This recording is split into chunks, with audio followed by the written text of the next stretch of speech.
How long ago did you convert to Islam? About 2.5 years ago. Okay, okay. Where'd you convert Um, from? Were you an atheist, Christian? I was a Christian before. No, okay. Um, I I mainly wanted to just ask you guys like three questions, if possible.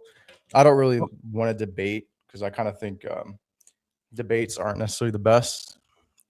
yeah, we In can we can terms of talk. We can talk it out. yeah, You can ask three questions as long as you grant me three questions. sure, yeah, I think that's fair. Cool.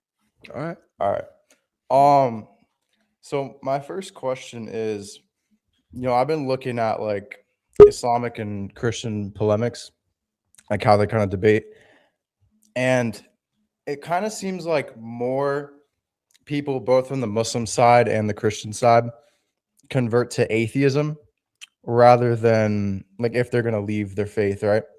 Rather than converting to the other. Um, so I was wondering, like, for me as a Muslim, I see more priority in maybe doing dawah to atheists, like against atheism, rather than against Christianity. I was just wondering what you guys think of that in terms of against Muslims as well. It seems like atheism is kind of more like a prominent threat against God, just in general. Nope. I So think do you it's think more important for Christians are everyone to receive it. do you think more Christians are converting to Islam or atheism of the ones that leave? I wouldn't know. I didn't look No. at that. But if you're just asking me my personal view, I think that Islam is more dangerous than atheism. Islam Yeah. is an actual threat to society and to living with your neighbors. But what So about in terms of like actual Christians leaving the faith?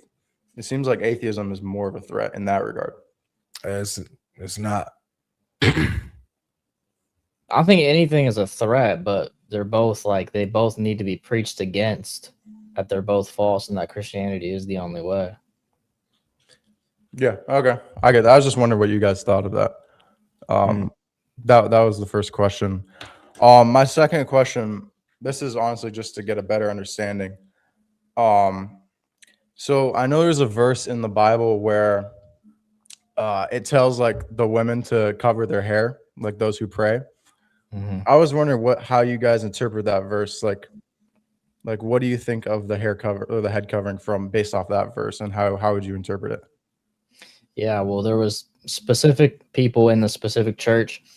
We see it in Timothy and also in Corinthians that there was a woman disobeying the elders of the church, and they were speaking out. And so he told them to do it as sort of a humbling to the woman in the specific church, saying, "Hey, you guys are speaking out. You need to humble yourselves." And this is the reason why he instilled it in them. It's a good thing to do. You know, you can choose to veil and cover your head in church if you want, but it's not necessary for everyone to do. Because again, it was employed for a specific people group for a specific sort of a consequence in a sense for what they were doing. Okay. So it So wasn't like there's something that was like a rule to be applied. Like not like a no. universal rule. No, like we don't believe like today, like you can't go to church if you don't wear a head covering. Okay, it's interesting because I went to an Orthodox church a few times, and some of the women did wear head coverings there. They were under the impression that while you're in church you should wear it. Yeah, I Um, mean, I am Orthodox, so yeah, I go to Orthodox church too. Yeah, some women do in church, some don't. You'll never find a priest not allowing communion though to anyone not wearing a head covering or not allowing any woman to enter or pray, etc. That's but not you wearing. also wouldn't consider it sinful if they didn't, right? Correct. I don't think it's a sin if they don't wear a head covering in church. No. Okay. Um, all right, thank you. I guess the last question I had was, I was wondering if you guys saw Sonny Faz's documentary.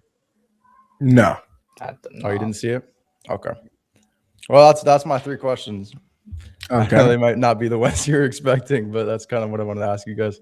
Oh, you just sounded curious, so that's Yeah, I was cool. honestly curious, bro. Yeah. All right. So my first question. Ready? Yeah, I'm ready. Okay.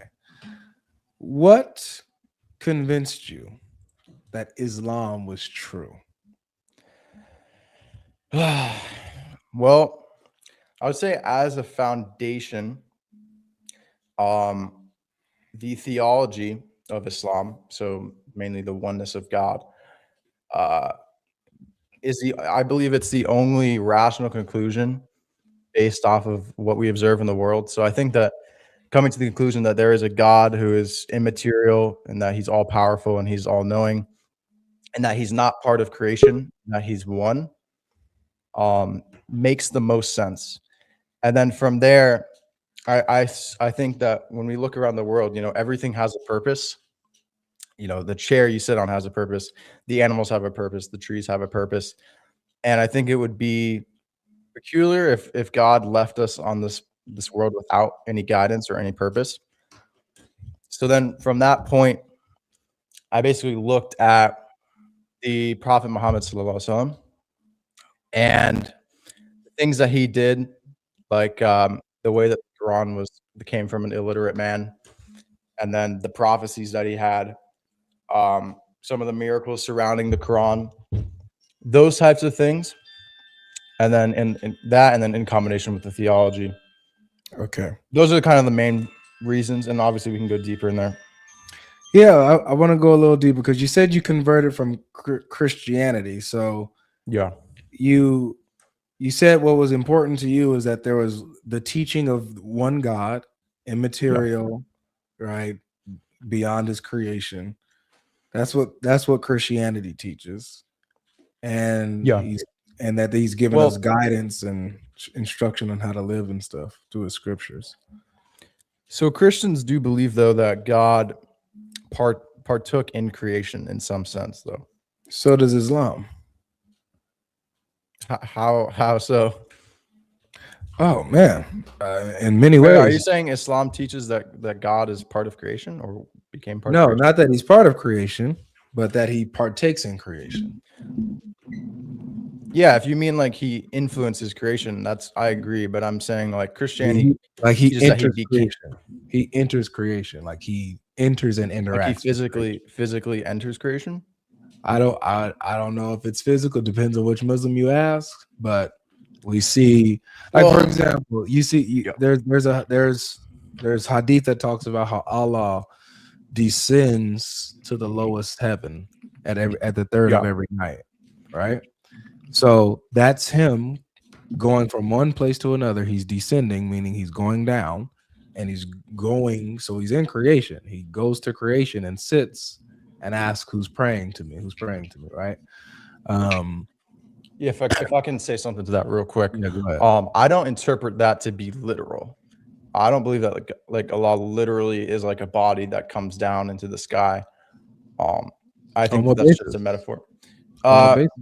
So we have something in like Quran interpretation that's called the tanzih, which is you take the clear verse over the ambiguous verses. And the clear verse in the Quran, it's in Surah Ikhlas. It says that he is not comparable to anything like creation. So we don't say that he is like creation in any sense. So by making him, in any sense, he's absolutely dissimilar from creation. Yeah, that's confusing to me because there's too many ways that the Quran describes Allah to his creation in a lot of senses. Like it says that Allah is light, and his light is like a lamp, and like the olive, and like the tree, and like have you read Surah 24? Yeah, I've read it. So I know it. You know what I'm saying? So I know. It does liken him. It likens him to creation in some sense. So to say in no sense it's a little confusing. No, not really. So the thing is about those verses is that they're speaking very poetically. That's the first thing. Like when it says things like Allah subhanahu wa ta'ala is on his throne or he has like a right hand or whatever, these types of things. I don't interpret these to be literal, if that makes sense. On what basis though? Like that's what I'm saying. Because I understand that, but on what basis are you saying this isn't literal? That he doesn't actually have hands, or he doesn't actually descend, or he doesn't actually, you know, do what the Quran is. Remember, you said clear verses, where these verses are clear and explicit in what he's doing. No, they're not clear, because would you agree that if a verse said that Allah subhanahu wa ta'ala has a hand, that you could possibly interpret it literally and you could also possibly interpret it metaphorically? Sure. So then that means that there's a range of possible meanings, right? Well, this is where I think that he can't be interpreted metaphorically. Like, for example, where he says that he made Adam with his hands, right? Which is why he's special, and condemns Iblis for not bowing to him, right? So wouldn't that mean that's because remember, if we're like, usually we'll hear maybe hands like has to do with power or authority, right? Yeah. But that's how he created everything. He created everything with his power and authority. But specifically Adam, he says, why didn't you bow down to Adam, whom I created with my own hands? Right. So there's something special about how he created Adam with his hands, as opposed to everything else he didn't create with his hands. So wouldn't that lead? He doesn't say that he didn't. I see what you're getting at, but I don't see how you come from that verse that he's specifically saying he only created Adam with his hands. He's just simply saying that he did create Adam with his hands. So why would he bring that detail out if that wasn't special? Because that's what it's communicating, that why didn't you bow down to Adam, whom I created with my own hands? Like, what's if he created everything with his own hands? Why is that special? Well, it might not be particularly special in that instance. I think so. That's the difference. Like, if I have let's say I have kids or something like that, right? Let's say I have 3 kids, and I say, and I gave my youngest, or I gave my oldest a nice robe, and I told the other brothers, or I told one of them, why didn't you listen? Why didn't you listen to my son, whom I gave a gold robe to? Wouldn't that statement signify that me giving him the gold robe is special and unique to the other sons that I have? Yeah, I mean, I can see what you're saying. I don't understand though how. So maybe if he is making a distinction that he made him with his hands, I still wouldn't give it the literal interpretation. Why? So what would that mean then? Because if he created everything with his hands, right, or his power and his authority, he created everything with his power and authority. So there's something different about when he says with both my hands. I think what it's meaning is that every other human is created through the agent of their mother, right? And the difference with Adam is that he was created directly with no human descendant from him. Like, he was just straight from God in that sense. That's the distinction that I see between Adam and other people. So there were no other people there. He's talking about his creation. He says, why didn't you bow down to Adam, whom I created with my own hands? Yeah, so what's distinct between Adam and all the other humans is that he was created without a father and a mother, right? We're talking about in the moment when Iblis didn't bow down to him. There were no other humans to compare him to. I understand. He's being compared. But you do realize that the Quran was revealed after all these humans existed, and like that's he's mentioning, fine, but it's talking about a moment where the other humans didn't exist. That's the time frame it's recounting. Yes, but the time frame in which he said that he mentions that he created Adam with his hand is in the time of Prophet Muhammad, correct? Right? I don't understand how that's relevant. Well, it's relevant because you're saying that there wasn't other humans at that time. So let me get this straight. Do you believe that there were other humans when Allah created Adam and told Iblis to bow down to him? No, I don't. Okay, so like, you see how irrelevant that is. So bringing up other humans. Was there other humans? Was there other humans when he revealed that verse? Sure, that doesn't matter. He's Why talking not? about That's when he's making the comment. Okay, so did Allah say to Iblis? Did he say this when other humans were around, or did he say this way before he created other humans? Can you maybe pull up? Can you tell me the reference of the verse so I can see it? Chapter 7, verses 11 and 12. Let's see.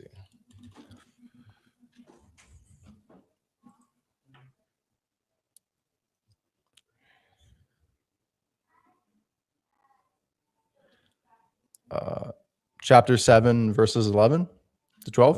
11 and 12, I believe. Yeah. We certainly said that he was prostrate, except at least he was not prostrate. Let's see, 12.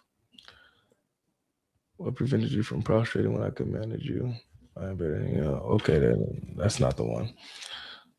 There's a few of them. I forget the other references. Where's the other reference at? I don't feel like using Google, but I'll use it. Why didn't you?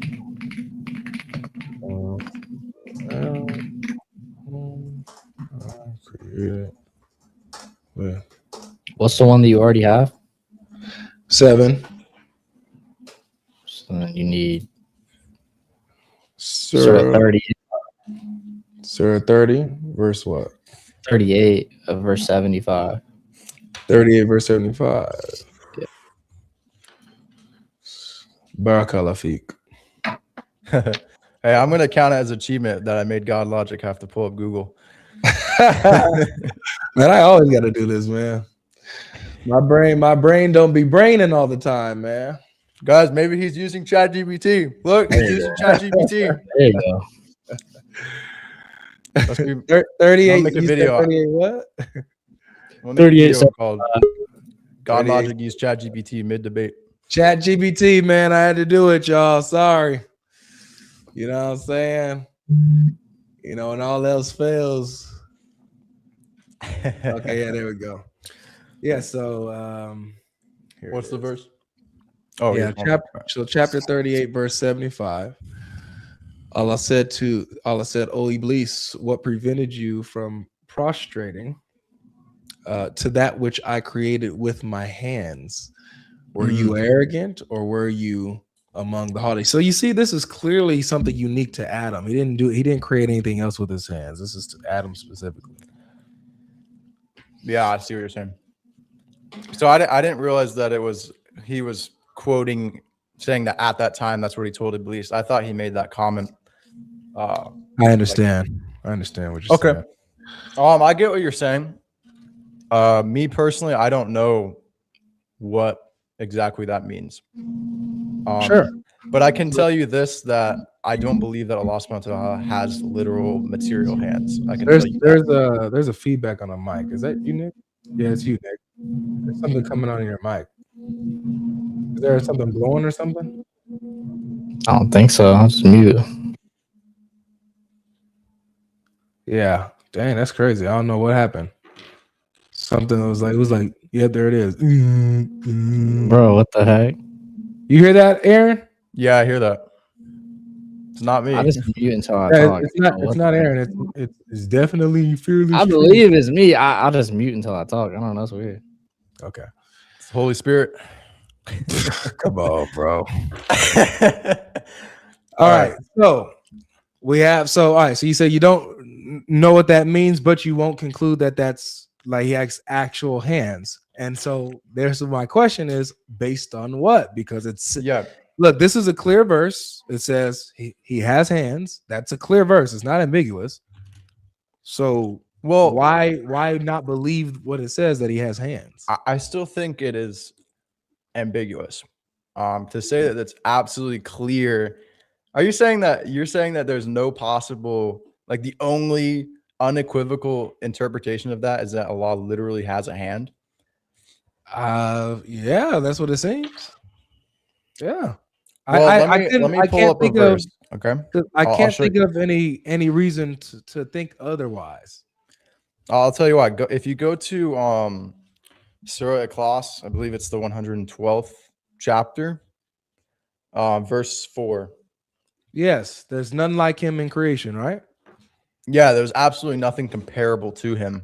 Right. So I would say just to answer your question real quick, the reason that I interpret those other verses metaphorically is because that verse in Surah Ikhlas is absolutely clear. No one disputes that meaning.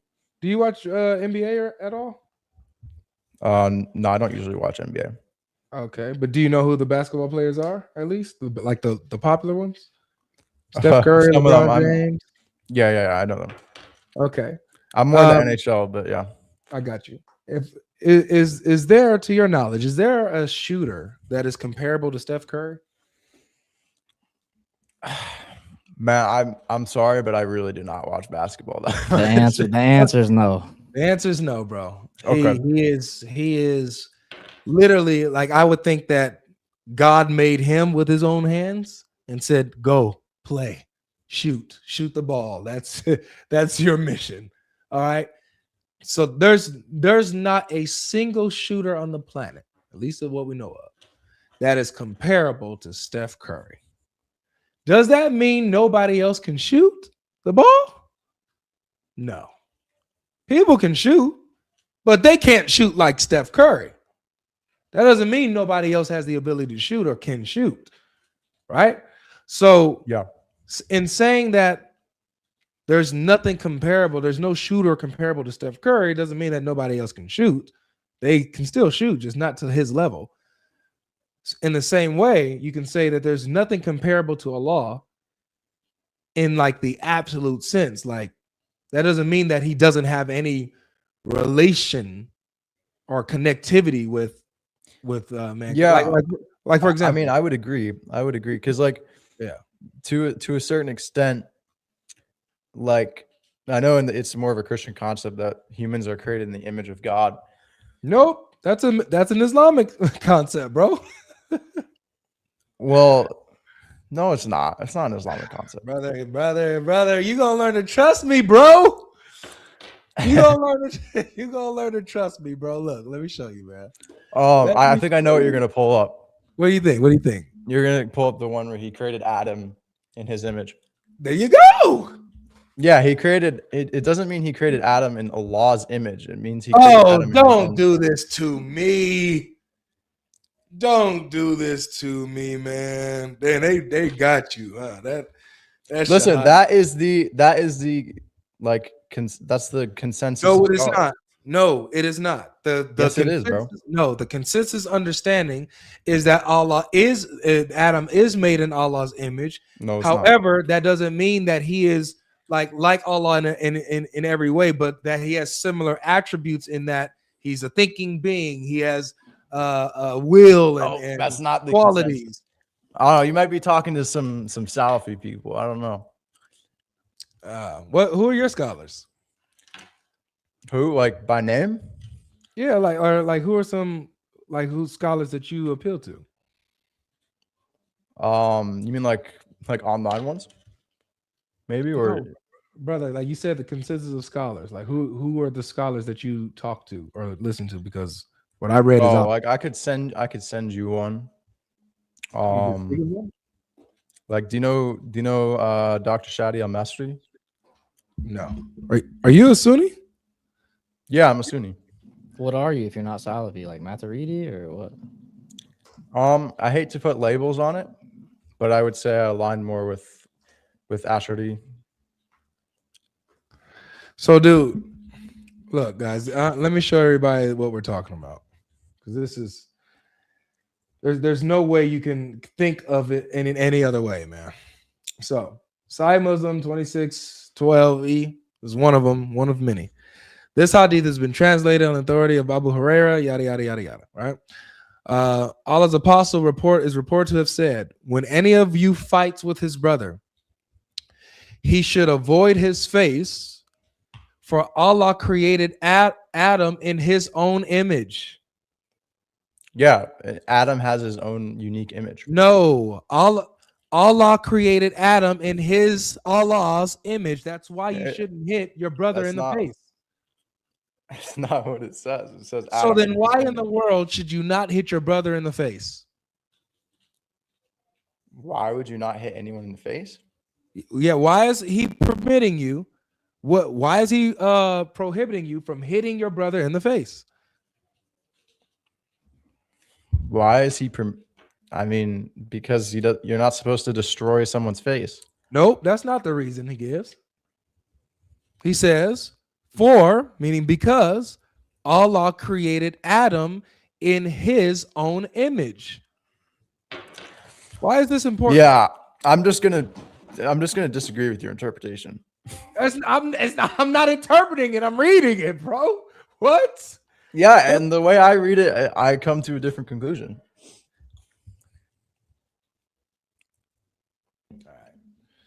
Well, Well, I think you got one more question for me, right? well, I had two, but I think that I mean, you definitely asked me like 5 questions, man. because we went deeper in the first one. All right. Okay. So we see that Allah has, you know, he has his acts within creation. He interacts with creation. He can even take shapes of creation, according to Muhammad. Are you familiar with that? I'm just gonna appeal to the clear verse, which says that he's not comparable and he's not like anything in creation. Okay, so let's deal with this then. Which is the other verses in I believe I forgot what verse it is. I can pull it up though.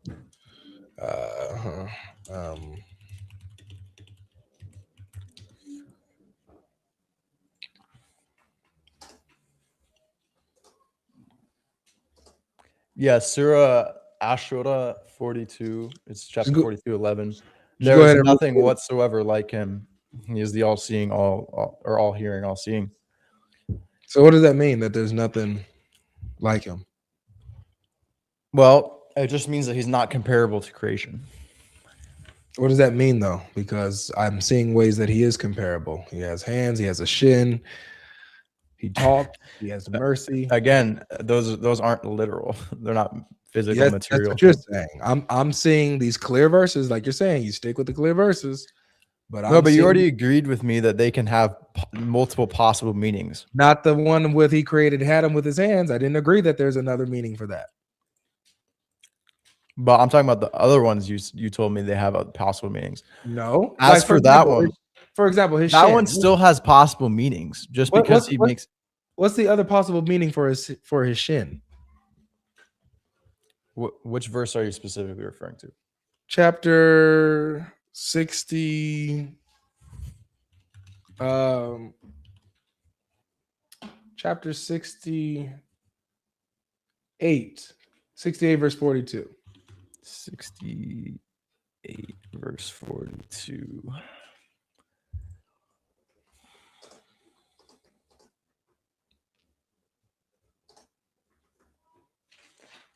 Yeah, so with all of these verses, like for example, like the one with Allah's hand, like it says Allah's hand is over the believers. That one, for example, the context is that they were doing a contract and he revealed that verse to show that he was fine with the contract and that he was permitting the contract. And he used that expression to do it. So as for this one, what I got to do with the shin? Yeah, so we can read the tafsir. Read the tafsir. The verse says that he has a shin, right? That he's going to reveal. It doesn't say he has a shin. It says the shin of Allah will be bared. So does it say he has a shin? It doesn't say he has a shin. So whose shin is it? It's the shin. No, I agree. It's the shin of Allah. They got you, man. They got you, bro. You see you what still they got? You still haven't proven to me how it means a literal material shin. No, what you need to do is show me what else is it other than the shin. When it's what is? It's a metaphor. It's a metaphor. Okay, but and that's based off the other two verses I gave you. All right, let me show you something. This is Sahih Bukhari on the day of resurrection, how you're going to see Allah. All right. And watch what this says. So I skipped a little bit to get to the relevant part, but if you want context, it's talking about how people will see Allah and how he's going to get rid of the Jews, the Christians, and the polytheists for what they worship. They're going to follow what they worship and go with them. All right. And then we get down to here where the Muslims are left. Okay. Sahih Bukhari 4581 says, then the Lord of the worlds will come to them, to the Muslims, will come to them in a shape nearest to the picture they had in their minds about him. Yeah. How is it that Allah is going to appear in a shape that matches what they pictured about Allah in their brains, in their minds? So If he's I'll tell completely you. uncomparable to creation. So there's another hadith, I believe it's hadith, where Allah subhanahu wa ta'ala says, I am to my it's similar. I am to my creation as he imagined me. So what that means is that if you were a believer and you imagine Allah subhanahu wa ta'ala as being a merciful God, then he will have mercy on you. But if you're someone who didn't believe in the mercy of Allah, you despaired in the mercy of Allah subhanahu wa ta'ala, you believe that he was a cruel God, then he's going to be cruel. So what it's saying is don't ever spare in the mercy of Allah subhanahu wa ta'ala. That's what it means when the nearest to the picture they had. No Muslim has a picture of Allah in their head. I don't think that you understand this. Look. I don't think you understand it. I know. You want to force a literal interpretation on it. That's the problem. Well, let's see which one of us has a literal understanding. Is it me or is it Muhammad? Look, during the lifetime of Muhammad, of the Prophet, some people said, "Oh, Allah's messenger, shall we see our Lord on the day of resurrection?" What are they asking? Are they asking if they're gonna experience Allah's mercy or His forgiveness, or are they asking, "Hey, man, are we gonna see Him?" Yep, are we gonna see Him?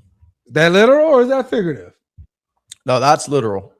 Okay, so Muhammad responds, says, "Yes." So you literally will see Allah, correct? Yeah. All right, and then you'll see Him in a way that does not limit Him. Oh, nice, awesome. We will see Him in a way that does not limit Him. So He can appear to us in images or shapes that coincide with our imagination, with our minds that we have pictured Him to be. This is literal, right? We'll literally see Him, yes. Yes, and when we see Him, how does He say that you'll see Him? You'll see Him as clear as the moon. Yep, as clear as the moon, the sun. Yeah. You'll see Him very clearly. Bro. All right, good. Know what you're gonna and then say. He tells you exactly how you're going to see Him. Yep. He says, "Then the Lord of the worlds will come to them in a shape nearest to the picture they had in their minds about Him." So you're going to literally see Allah how you imagined Him to be. If you imagine Him to be man-like, beast-like, beautiful, dark, maybe some star shining light, these are the different shapes He's going to appear to the different believers in that match their imagination. Okay. So since we agree with this, it doesn't say that. Well, first of all, it doesn't say that it will appear exactly how they imagine. It says nearest to the picture. Sure. I just want to. Right. If they pictured him with two arms, he might come with one. That's close enough, right? That's nearest enough to the picture. Right. Okay. So, but at least we can agree that they're actually going to literally see Him, and He's actually taking on shapes of creation, correct? Well, I don't know if this verse, like this line here about Him taking on a near shape, is in reference to when we'll see Him, because you did skip over a lot of stuff. But all I know is that we will see Him, but it will be in a way. We will see Him, but it will be in a way that does not limit His majesty. Are you playing with me, bro? No, man, I'm not playing with you. You sure? I'm pretty sure. Why? It said after they asked about seeing their Lord, and then Muhammad starts breaking it down, how they're going to see their Lord and how He's going to come to them. Are we? They really got you, bro. You can think that. You can think that. All right. How'd they get me? They got you with that shahada. Once that shahada happens, we call it an Allahbotomy. An Allahbotomy. What does that mean? It means exactly what it sounds like. You know, when you perform a lobotomy, right? When you do the procedure on the brain and you kind of take the brain out and stuff like that. That's what an I think they got you. If you know, what would you call it? I don't know. It's just funny how both sides think the other side's brainwashed. It's just so funny. Well, you can definitely come back, Aaron. I like your demeanor, man. You gotta be. Well, you have your interpretation, so you was honest to your convictions. But yeah, we got to be honest with the text. Got to be honest with the text. But I think I am being honest though, because of those clear verses. Like the Quran, you agree the Quran says to take the clear ones over the ambiguous ones, right? The Quran says that it's a detailed explanation of everything, that everything's clear in it. So I'm confused. No, it says in the Quran are some verses that are clear and some that are ambiguous. And then it says that there are verses that the Quran itself is a detailed explanation of everything, that everything's clear. So yeah, it can be a detailed explanation, but some verses are clear and some are ambiguous. Wait, can it be a detailed explanation of everything while having ambiguous verses? Yeah, why can't it be? Why can't that be, Nick? I don't see the justification for it. That's my issue. The justification for what? For what you just said. How exactly? So when we're the Quran says that in there are ambiguous verses and some are clear. There's clear verses and ambiguous. Okay, how do we know which is which? Well, verses, because in Arab, any language, there are some words that only have one meaning. No way there's not any other. So, well, no, I'll grant even in English there are some sentences that only have one possible meaning. Okay, so are you saying that if a word has more than one meaning, that cannot constitute one of the clear verses? So, I mean, not necessarily, but okay. So then that's not a justification for it. Then how? I don't understand. Bro, because you're saying, I asked you, what is justification of how we know something is clear versus something's ambiguous? Well, there's obviously levels to it. Okay, and you said your answer was because some words just have one meaning. But you just said even the words that have multiple meaning can still be a part of the clear verses. Some words and also some sentences only have one meaning. A sentence? Like if there's a sentence, like for example, it says "Kul hu Allahu ahad," like Allah is one. There's no other interpretation. That's not true, because you can say we don't know what he's one of. We don't know if he's saying one person, one essence, etc. It can mean multiple things. But we know that he's one. One what? It doesn't have to say what. We just know. So we don't know exactly. See. Okay, you guys are just being ridiculous. Bro, come on, Aaron. You guys are actually ridiculous. This is serious. If you say you're one, we don't know what you're one of.